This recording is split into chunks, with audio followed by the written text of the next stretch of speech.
राम राम। चौपाल देखवाला सभी बहन भाइयों को घणो घणो स्वागत है। दर्शक भाइयों, जी कि आप जाना कि चौपाल का माध्यम से आप अपना सामाजिक आर्थिक व्यक्तिगत समस्या समाधान सुझाव सभी के संबंध में बातचीत करता रहा। आज भी बात कर सकते आप अपना ही परिवेश के लिए, अपना ही व्यक्तित्व के लिए, अपना ही साथ के लिए। समाज में सभी लोग खुशहाल रहें, प्रगति के पथ पर रहें, आगे बढ़ें।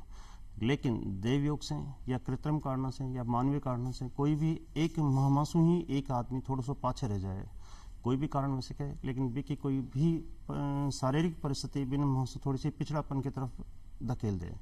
बी आदमी को भी जीवन को तो पूरा अधिकार है कि वो बी सीढ़ी तक पहुंचे जहाँ तक बी का बराबर का साथी सब पहुंच रहे हैं, पर बी की दिव्यांगता बी की प्रगति का पथ में थोड़ी सी बाधक बन खड़ी हो जाए तो दिव्यांग भाई बहन क्या आपका अधिकार ने प्राप्त कर सके, क्या भी पायदान तक पहुंच सके। आज ये विषय पर आप हम बात करना चाह रहे हैं सुगम्य भारत अभियान का तौर पर। और इन बातचीत लेवाटे मां के साथ में हैं एडवोकेट उमाशंकर जी शर्मा साहब, जो कि राज्य आयुक्त हैं विशेष योग्यजन आयोग राजस्थान सरकार में। शर्मा साहब, मां का कार्यक्रम में आपको घणो घणो स्वागत है। राम राम। आप मैं आपका परिचय के लिए थोड़ा सा बताना चाह रहा हूँ कि शर्मा जी, आपका बचपन में जब आपके माताजी पिताजी के साथ में तो एक मंदिर निर्माण के दौरान में जब मंदिर की एक फेरी लगार गांव में 1200 वापस आ रहा था तो वह ट्रैक्टर की टोली एक बिजली का तार से टकराई और बिजली का सर्किट के कारण से आने एक दिव्यांगता उत्पन्न हुई।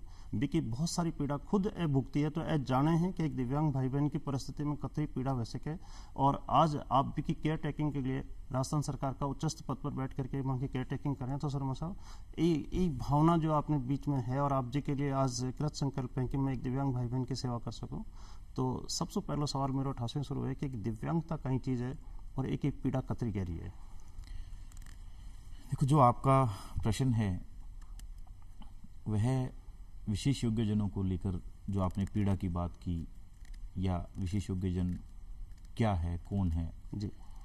देखिए, जो व्यक्ति अपने शारीरिक और मानसिक रूप से दैनिक दिनचर्या के कामों को एक सामान्य व्यक्ति से कम कर सके या उतनी आसानी से ना कर सके जो एक सामान्य व्यक्ति कर पाता है, वह विशेष योग्यजन श्रेणी में आता है।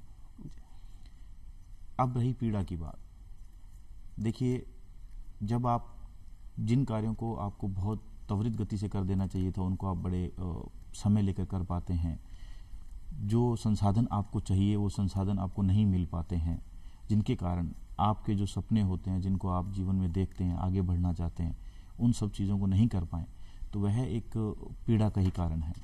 और शारीरिक पीड़ा के दौरान यदि आपको स्वास्थ्य सुविधाएं समय पर नहीं मिलें, या आप ये माने कि समाज के अंदर वह उचित स्थान नहीं मिले जो आपके मन की भावनाओं को पीड़ा देता है, तो यह भी एक पीड़ादायक स्थिति एक विशेष योग्यजन के लिए होती है। तो पीड़ाएं जो हैं वह सामाजिक बहिष्करण भी है, शारीरिक पीड़ा तो है ही। दूसरा, यदि उचित रूप से आप सरकारी योजनाओं का लाभ नहीं ले पाते हैं किसी कारणवश, क्योंकि आप विशेष योग्यजन हैं और आपकी बहुत सी आपकी बाधाएं हैं जिनकी वजह से आप उचित संसाधनों तक अपनी पहुंच स्थापित नहीं कर पाते हैं, तो यही सब पीड़ाएं हैं जिनके स्तर के ऊपर कार्य किए जाते हैं और किए जा भी रहे हैं। शर्मा साहब, दिव्यांग भाई बहनों की परिस्थिति में देखता हूँ और पूरा विचार के बाद में भारत सरकार ने एक अभियान करे, सुगम्य भारत अभियान शुरू करो और राज्यों की जिम्मेदारी के साथ भी ना आगे बढ़ावा कि आप कार्यवाही कर रहे हैं जिसके लिए कि आपने राज्य सरकार भी के लिए प्रयास कर रही है। तो भारत सरकार को जो अभियान है सुगम्य भारत अभियान, वो एक अभियान के तौर पर माँ के बीच में है, इनमें कई एक्टिविटी करी जा रही है और सरकार इनमें कई उद्देश्य ले चल रही है। देखिए, सुगम्य भारत अभियान समान अवसर की दिशा के अंदर विशेष योग्यजनों के लिए चलाया जा रहा है, जिसके अंदर इसके कुछ 3 अलग अलग उद्देश्य जो निर्धारित किए गए हैं, जैसे आपकी परिवहन प्रणाली, भौतिक पर्यावरण और वहीं सूचना एवं संचार की तकनीक, जिसके तहत हर तरीके से विशेष योग्यजन भाई बहन सभी सुगम्य रूप से इन व्यवस्थाओं का लाभ ले सकें। हम सुगम्य भारत अभियान की बात करें उससे पहले मैं आपका थोड़ा सा ध्यान आकर्षित इतिहास के पन्नों में ले जाना चाहूँगा। आज आप और हम जो संचार कर रहे हैं या जो बात इस चौपाल कार्यक्रम में कर रहे हैं, वह हमारे संविधान के प्रदत्त अधिकारों के तहत कर रहे हैं। उन संविधान प्रदत्त अधिकारों के अंदर ही जब संविधान की प्रस्तावना पे मेरी नज़र जाती है तो मैं वहाँ देखता हूँ कि वहाँ आपको सामाजिक, आर्थिक और राजनीतिक न्याय और समानता के अवसर सुनिश्चित करने की बात कही गई है। जब उसको देखते हैं संविधान के अंदर, इस कोर बात को हम पढ़ते हैं, तो इसी मूल संकल्पना को साकार करने के लिए 1995 में समान अवसर अधिकार अधिनियम विशेष योग्यजन भाई बहनों के लिए लाया गया। और जब आप समान अवसर अधिकार अधिनियम की बात करते हैं तो वही मैंने जो भी आपको बात बोली प्रस्तावना में जो परिलक्षित होती है उसी की मूल संकल्पना यहाँ पर निर्धारित की गई। वहीं जब हम थोड़ा सा आगे चलें तो इसी एक्ट के अंदर 44, 45 और 46 नंबर जो हमारा आर्टिकल है, इसमें जो धाराएं दी गई हैं 1995 एक्ट के अंदर, वह हमें विभेदीकरण को प्रतिषेध करता है। यह बहुत ही खूबसूरत एक आप यूं कहें कि एक्ट बनाया गया हमारी भारत सरकार द्वारा कि सामाजिक रूप से आपका बहिष्करण विभेदीकरण को आपका ये प्रतिषेध कर रहा है। तो आप समान अवसर प्राप्त करते हैं। उसी सुगम्य भारत अभियान जो है इससे कैसे जुड़ा हुआ है इन सब चीजों से, मैं उसी की तरफ आपको थोड़ा बताना चाह रहा हूं। और जब 2007 में भारत सरकार द्वारा UNCRPD के तहत इसमें हस्ताक्षर किए गए तो UNCRPD का भी आपका जो आर्टिकल अनुच्छेद 9 है वह आपको ये दायित्व देता है कि सभी के अधिकारों की आप सुरक्षा करेंगे, विशेष योग्यजनों की। तो वहां से भी आपके ऊपर एक दायित्व आ गया। और तीसरा UNCRPD में ही एक 24 नंबर अनुच्छेद है जो समावेशी विकास की बात करता है। तो आपके सामने मैंने 4 बातें रखी। वहीं जब हम आते हैं सुगम्य भारत पर, तो सुगम्य भारत इन्हीं सब चीजों के ऊपर आधारित है। देखिएगा इसमें समावेशी विकास, समान अवसर, सभी के अधिकारों की सुरक्षा की तरफ इसके उद्देश्यों को चिन्हित किया गया है। तो यह सुगम्य भारत है। इसी सुगम्य भारत के अंदर जब हम बात करेंगे आपके संचार सुविधा की, जब संचार सुविधाएं अच्छे से होंगी तो कोई भी एक विशेष योग्यजन भाई जब रेलवे स्टेशन पे जाता है या बस स्टॉप पे जाता है तो वहां पर वो समय सारणी को अच्छे से पढ़ सके कि कितने बजे उसकी ट्रेन जाएगी या बस जाएगी। यह सब सुविधाएं इसके अंदर दी गई हैं। समान अवसर की धारणा संविधान में दी गई और सबके लिए समान अवसर की धारणा मिले तो मेरे दिव्यांग भाई बहन भी पीछे क्यों रहे।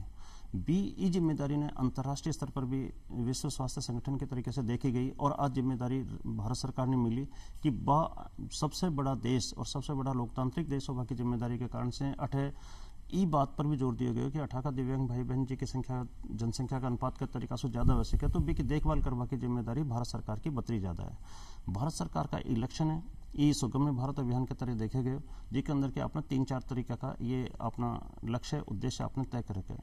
सबसे बड़ी बात है कि जो भौतिक परिवेश यदि अपना दिव्यांग भाई बहन की परिस्थिति पर बातचीत करा तो सबसे पहलो जो अपन को समस्या है वह घर से शुरुआत हुए, भौतिक परिवेश से शुरुआत हुए कि बिन पतो चले कि वो स्कूल में जा कौन सके, वो कोई बिल्डिंग में खुद का मकान में ऊपर नीचे कौन चढ़ सके, वो कोई चिकित्सालय में जाए तो चिकित्सा की दवा डॉक्टर साहब तक कौन पहुंच सके, डॉक्टर साहब से पहुंच जाए तो दवा की दुकान तक कौन पहुंच सके। यानी कि भौतिक परिवेश की सुगम्यता बहुत ज़्यादा जरूरत पर आधारित रही है।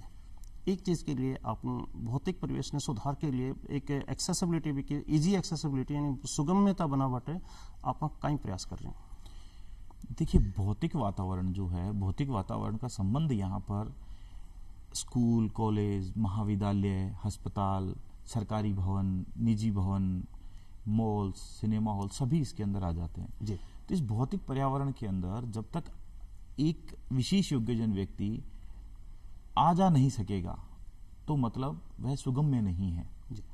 तो इसी को सुगम्य बनाने के लिए अलग अलग तरीके की योजनाएं चलाई गई। जैसे राजस्थान सरकार के पास 90 भवनों के अंदर, राजकीय भवनों के अंदर इसके निर्माण का कार्य दिया गया था कि सुगम्य भारत अभियान के तहत इनके अंदर विशेष योग्यजन भाई बहनों के आने जाने की आवाजाही सुनिश्चित की जाए राजकीय भवनों में। तो 90 में से लगभग 80 से अधिक भवनों में सुगम्य जो अभियान था इसकी पूर्ति कर ली गई है ताकि एक विशेष योग्यजन भाई बहन अपने सभी कार्यों को, सरकारी राजकीय कार्यों को वह आराम से आ सके, जा सके, कर सके। मैं ये मानता हूं कि राजकीय भवनों के अंदर निर्माण किए गए उसके साथ साथ कुछ नैतिक जिम्मेदारी हम सबकी भी बनती है, निजी संस्थाओं की भी बनती है। जब वे भवन निर्माण करें या कुछ भी करें तो विशेष योग्यजनों के लिए जो मापदंड निर्धारित किए गए हैं उनके रैंप के लिए, रेलिंग के लिए, जैसे कोई आज ब्लाइंड व्यक्ति जाता है तो उनके लिए अलग अलग तरीके से मापदंड निर्धारित किए गए हैं कि कितनी कितनी दूरी पर आप पैदल चलेंगे तो आपको कुछ देखने के लिए कुछ वहां पर होना चाहिए। तो वह सब चीजें निर्धारित की गई। तो वह मैं चाहता हूँ कि निजी संस्थानों की भी और मानवीय रूप से भी हर व्यक्ति की जिम्मेदारी बनती है कि जब भी हम ऐसा कोई निर्माण करें जो कमर्शियलाइज हो या जहाँ पर आवाजाही की हर व्यक्ति को जहाँ आना जाना हो, तो वहाँ पर इस तरीके की सुविधाएं की जानी चाहिए। जी, शुरुआत में शर्मा जी आपकी अनुमति से ये भी निवेदन करना चाहूँ कि शुरुआत बठासु है जब आदमी प्राथमिक विद्यालय में पढ़वा जाए, फिर वो मिडिल में जाए, कॉलेज में जाए, बट बिन पढ़वा में एक्सेसिबिलिटी नहीं हो तो वो तो पढ़वा में पिछड़ जाए। जब पढ़वा की शुरुआत कर ले तो बिन कंपटीशन का दरवाजा पर आना पड़े। जब वो प्रतियोगिता का दौर में बैठे तो बिन हर मॉल, हर सरकारी दफ्तर से आवश्यकता पड़े, हर सरकारी बिल्डिंग में, निजी बिल्डिंग्स भी आजकल बतरी महत्वपूर्ण होती जा रही है। जैसे भी आज व्यवसाय की अवसर की एक उपलब्धता है तो निजी बिल्डिंग्स भी बतरी महत्वपूर्ण है। तो निश्चित रूप से ये निजी और सरकारी दोनों की, एक सामाजिक और सरकार की दोनों की जिम्मेदारी है कि एक एक्सेसिबिलिटी ने सुगम बनाई जाए। एक सुगमता की स्थिति फिर अपनी दूसरी बने संचार का साधन। संचार से पहले आप परिवहन का साधन की बात करें। परिवहन साधन एक अतरो जरूरी है कि आप देखो कि आज ग्रामीण भारत में यदि आपने देखा तो सार्वजनिक वाहनों की बहुत कमी है। बट एक बस में 55 के बजाय 58 और 60 सवारी या 20 की कई बार तो बहुत ज़्यादा सवारी भी बैठ भी मावे। ऐसी स्थिति में एक दिव्यांग आदमी जो सड़क पर खड़े हो रहा है, आपको स्थान देख पाए की कोशिश करे, वो कहीं आपको स्थान प्राप्त कर सके, कहीं भी बस में बैठे और आपका गंतव्य तक पहुंच सके, ये एक बहुत बड़ी समस्या है। इन थे कहीं देख पा रहे और इन सुगम्यता बनावट आप कहीं तरीका से आप कार्य कर पा रहे हैं। देखो, जो परिवहन की बात है, परिवहन भी सुगम्य भारत अभियान के तहत इसको कवर किया जा रहा है जी। और वैसे भी हम सबको मालूम है कि जब हम किसी भी सरकारी बस में कहीं भी यात्रा करते हैं तो उसके लिए पहले से महिलाओं के लिए भी और विशेष योग्यजनों के लिए सीटों के आरक्षित करने की व्यवस्थाएं की गई हैं जी। तो वो सीटें आरक्षित उसमें रहती है कि यदि आप इस कोई समस्या की जैसे आप बात कर रहे हैं तो जरूरी ये है कि जो आरक्षित सीटें हैं उसको खाली रखा जाए। यदि कोई विशेष योग्यजन व्यक्ति आता है तो वो सीट तुरंत खाली कर देनी चाहिए। मैं फिर वही उस मानवीय पहलू पे आऊँगा कि कुछ नैतिकता हमारी भी बनती है। सरकारों ने इसके संबंध में प्रयोजन कर रखे हैं कि आपके विशेष योग्यजन यदि कोई बस में आता है या ट्रेन में आता है तो उसके लिए सीटें आरक्षित की गई हैं। तो वहाँ हम ये कह सकते हैं कि प्रावधान पहले से है। जरूरी यहाँ ये है कि हर व्यक्ति अपनी जिम्मेदारी को समझे कि जैसे ही वो देखता है कि विशेष योग्यजन भाई बहन कोई आ रहा है बस में या ट्रेन में और सीट पे यदि वो है तो खुद उस सीट को खाली कर पहले उनको उनका स्थान ग्रहण करने के लिए दे। और अभी थोड़ी देर पहले ही मैंने आपको कहा कि परिवहन की जो बात है, परिवहन के अंदर सुचारू रूप से हर चीज़ उसके बोर्ड्स अंकित होने चाहिए जहां विशेष योग्यजन उनको पढ़ सकें, उनको देख सकें और उनको समझ सकें कि हमारी लाइन कहाँ है, हमें टिकट कहाँ से लेनी है, या बसों में जाने के लिए हमारा गेट कौन सा है, ट्रेन में गेट कौन सा है। वह सारी सुविधाओं की पूर्ण तरीके से जानकारी परिवहन के अंदर होनी चाहिए। जी शर्मा साहब, परिवहन का साधन आपने 2-3 तरीका से जिन्हें आप विशेष तौर से ले सकेंगे, ट्रेन है, बस है और एयर ट्रैफिक की व्यवस्था की बात करें और बी में जुड़ी हुई सुविधाओं की बात करें। एक आदमी जब आप बैठ जाए तो एक टॉयलेट भी यूज करे सी, वो टिकट विंडो से टिकट लेवा की व्यवस्था भी यूज कर सी। बी के बाद में वो भी गंतव्य तक जार जो प्लेटफॉर्म पर बस लागेड़ी है भी बस में जार चढ़ बैठ सके। ये सारी सुगमता अपने साथ में होनी चाहिए। ये सुगमता ट्रेन में भी होनी चाहिए, एयर में भी होनी चाहिए और आपने लोकल ट्रांसपोर्ट बस में इवन सिटी और सिटी का ट्रैफिक का जो साधन है वहाँ में भी होनी चाहिए। इस सब ने आप सुनिश्चित करा। एक ठीक है कि आप एक बस में तो भी के लिए 2 सीट रिजर्व कर रखी है, ट्रेन में भी कर रखी है और बात मिल भी जानी चाहिए। वो बिल्कुल आप सही कह रहे हो कि ये मानवीय पहलू भी है और ये हमारी जिम्मेदारी भी है कि जब को कोई साथी दिव्यांग भाई बस में चढ़े तो बिना अपन बस सीट खाली कर देनी चाहिए। और यदि मैं कहूँ भी के पाछे और चढ़े तो एक साधारण आदमी ने वन प्राथमिकता से सीट देनी भी चाहिए। बिल्कुल। तो शर्मा साहब, मैं निवेदन करना चाह रहा हूँ कि और भी जो एम्यूनिटीज आपने साथ में के साथ जुड़ी हैं जिन पर के एक दिव्यांग भाई को हक है, या टॉयलेट्स का यूज है, बट बैठवा करवा की सुविधा के लिए है, रेलिंग है, व्हील चेयर है, सुविधा के लिए कई तरीका से आप काम कर पा रहे हैं। देखो, वही फिर बात आती है भौतिक वातावरण पे चले जाएं अपन वापस से पीछे। तो भौतिक वातावरण में ये सभी चीजें कवर की जा रही हैं, सभी इन मापदंडों को कवर किया जा रहा है कि बाथरूम कैसा हो, बाथरूम में रेलिंग्स लगी हो, बाथरूम में जाने का तरीका हो, रैंप हो, ठीक है ना, व्हील चेयर्स हो, मतलब जो विशेष योग्यजनों के चलने फिरने में जिस प्रकार के जो उपकरण जो उनको सुविधा प्रदान की जाती है, जैसे आप देखें तो बैसाखी है, जैसे आपका व्हील चेयर है, ट्राई साइकिल्स हैं, वे सब उपकरण वहाँ पर मौजूद होने चाहिए जिससे वह, जैसे ट्रेन पे आपने कभी टिकट लेने में दिक्कत आए उसको, तो जैसे ही वो रेलवे स्टेशन पे पहुँचते हैं तो वहाँ पर व्हील चेयर्स की पूरी सुविधा उपलब्ध रहती है। अलग से उनके एक आने जाने के लिए रैंप की व्यवस्था रहती है, अलग से एक टिकट खिड़की रहती है।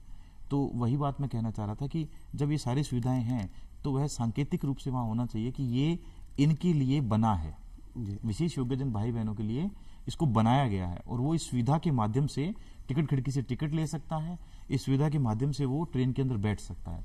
तो यह अच्छे तरीके से इनका चिन्हीकरण होना चाहिए वहाँ। जी।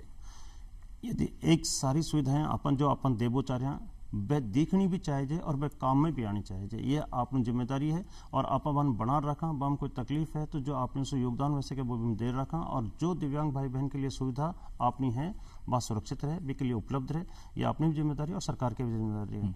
मैं शर्मा साहब आपको ध्यान आकर्षित करना चाह रहा हूँ कि चूंकि टेक्नोलॉजी बहुत तेजी से बढ़ रही है, एक आदमी ने अपने वातावरण से अपडेट रख बाटे आज की दुनिया से परिचित हो बहुत जरूरी है। और भी काटे आज इंटरनेट है, टीवी है, एयर आकाशवाणी है, सभी चीज़ों से जुड़ भी अपना अपना अपडेट रखने की जरूरत है। दिव्यांगता में कुछ तो कमी है कि वो अपना आपने थोड़ा सा पाछे मान ले, लेकिन अतरो भी कमी को नहीं कि आप बिल्कुल पाछे छोड़ जाए, विकार मान पर बहुत सारी अधूरापन हावी हो जाए।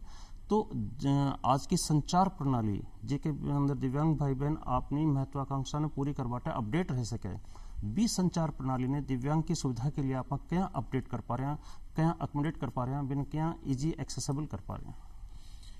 देखो, पहले तो मैं कहूँ कि आपने कहा अभी कमी है जी, तो मैं आपको बताऊं कि जब मैं शब्द यूज करता हूं विशेष योग्य जन जी, तो वहाँ कमी आपको कहाँ परिलक्षित होती है मुझे नहीं समझ में आया, क्योंकि जी, विशेष रूप से जो योग्य होते हैं वो उन्हीं को योग्य ही विशेष हैं। योग्य जन कहा जाता वो है। विशेष योग्य है, और सही उसका बात एक उदाहरण मैं खुद भी हूँ आपके लिए है। जी, कि आप मेरा साक्षात्कार ले रहे हैं, मैं खुद भी एक दिव्यांग हूँ। जी, तो तकनीक की जहाँ तक बात है, जो तकनीक आज आ रही है नई नई संचार माध्यम की या टीवी की, जो भी आपने बोला, जी, लगभग सभी दिव्यांग भाई बहन इसको काम में ले पा रहे हैं। क्योंकि जिस पद पर मैं हूँ, बहुत से व्हाट्सएप ग्रुप हैं, बहुत से सोशल मीडिया पे, सभी पे मैं देखता हूँ। और मेल्स जो हमारे डिपार्टमेंट की जो मेल आईडी है उस पे सभी विशेष योग्यजन भाई बहन उन्हीं मेल आईडीज पे अपना मेल पहुंचा पा रहे हैं, व्हाट्सएप के माध्यम से संपर्क कर पा रहे हैं। और जैसे कोई पत्र व्यवहार भी करना है तो पत्र व्यवहार से भी वो संपर्क कर पा रहे हैं। तो ये जो कमियां हमें लगता है कि विशेष योग्यजनों के लिए है कि तकनीक का लाभ नहीं ले पा रहे, नहीं, ऐसा नहीं है। अगर तकनीक का लाभ नहीं ले पाते तो आज विशेष योग्यजन भाई बहन आईएएस नहीं होते, आज आरएएस नहीं होते, आज न्यायिक व्यवस्थाओं के अंदर जज की बड़े पदों पर नहीं होते हैं, माउंट एवरेस्ट को जो चढ़ाई की वह नहीं कर पाते। ऐसे आज आप देखिएगा कि पैरा ओलंपिक्स में आज विशेष योग्यजन भाई बहन जितने भारतवर्ष के लिए या हमारे राजस्थान से गए हुए सभी पैरा खिलाड़ी जितने पदक लेकर आते हैं वह सामान्य लोग भी नहीं ला पाते हैं।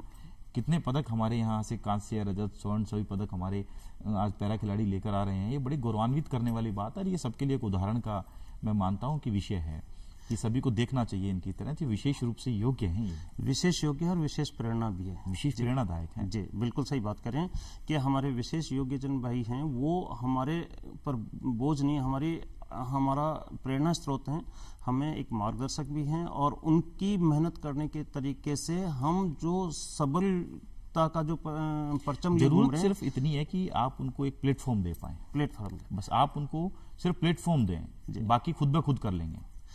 तो शर्मा जी, शुरू होती है यहाँ से वापस अपनी कहानी कि एक व्यक्ति जब अपने जीवन की यात्रा शुरू करता है तो सबसे पहले भी जरूरत पड़े शिक्षण की।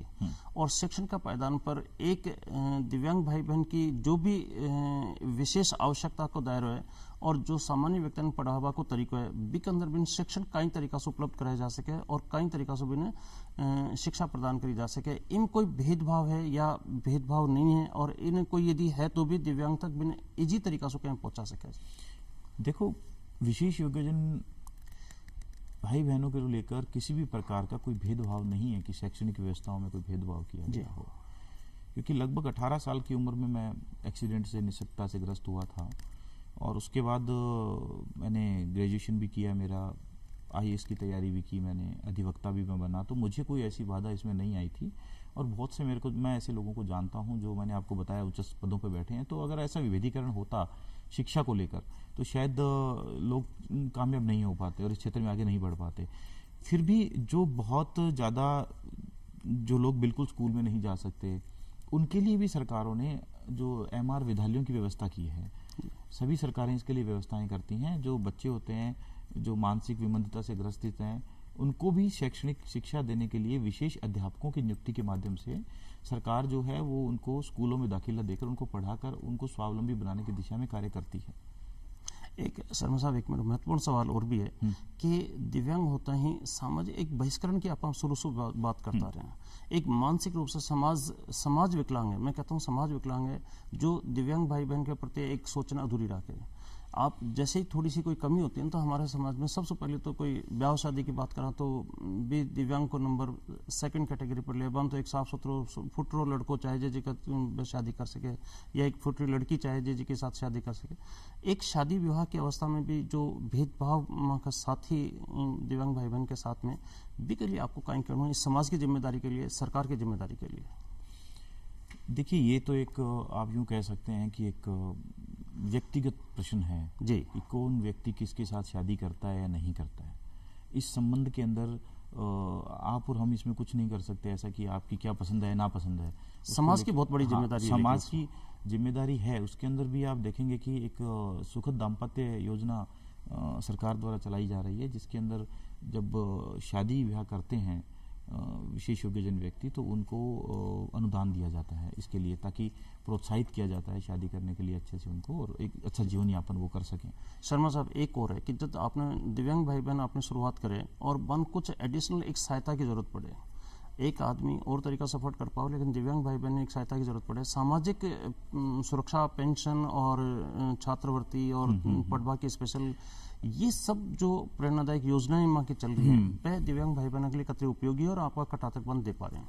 देखो, इसी दिशा में आपने एक सामाजिक बहिष्करण का जो प्रश्न किया था अभी जी, तो वो इन सबसे जुड़ा हुआ है। थोड़ा सा मैं बताना चाहूँ कि सामाजिक बहिष्करण के दौर के अंदर ही आज आप देखेंगे कि एक बाबा आमटी हुआ करते थे, जो आपको ध्यान हो महाराष्ट्र नागपुर से वो बिलोंग करते थे लोग, की उन्होंने डिग्री भी ली।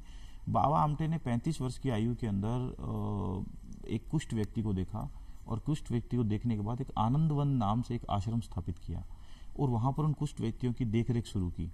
और फिर उन्होंने धीरे धीरे धीरे उन्होंने पूरे भारत के अंदर इनकी सेवाएं की, और पूरा जीवन यापन अपना जो था समाज सेवा में बिताया।